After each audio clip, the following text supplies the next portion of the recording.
And that brings us to day three. Inarguably, we went to the most happening places in Bangalore: Church Street, Brigade Road, MG Road, St. Mark's, and all these.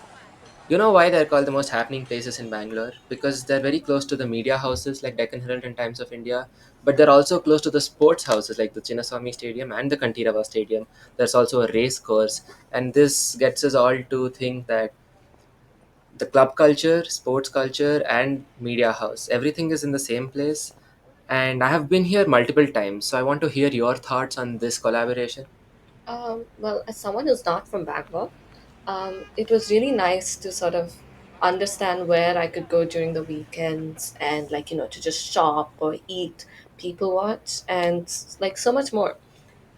We went a little bit earlier in the morning, so the streets weren't bustling as usual, I'm told, which excites me to visit when the place becomes alive. Not really, man, but still. Well, obviously, Church Street is dotted with bookstores. I think it has around seven bookstores, and I just had to quickly step in and out of Higgins Bottoms, to which I went with Amol and Sam. Yep, loved going there, loved visiting it, and watching Magadi in excitement trip over books. Oh. But again, there's so much to do over there. My main attraction was the food, guys. All out of all of us, I was the only one who went to airlines for lunch.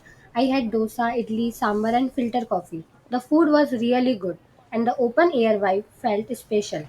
I enjoyed the last moment of our trip. I'm so glad you had such a good food experience, but I didn't.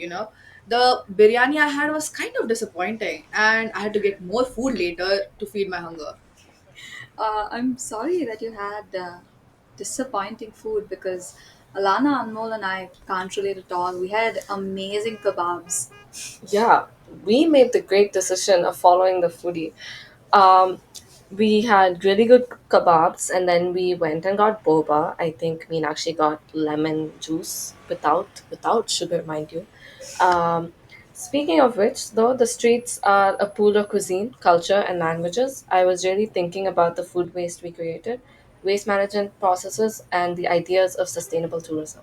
Yeah, I think connecting to that is SDG 12, which is to ensure sustainable consumption and production, where we really need to be mindful about the food we buy in these streets. Because I believe 19% of food waste worldwide is wasted at the consumer level. That's a crazy stat, and I think that gives us a lot to think about. Especially, what is the larger impact of our daily personal eating habits, choices, and decisions that we make, and the impacts of these on the community and society around us. Anyway, on that note, ending day three, we slowly but surely, in 2 hours, went back to university. Hmm.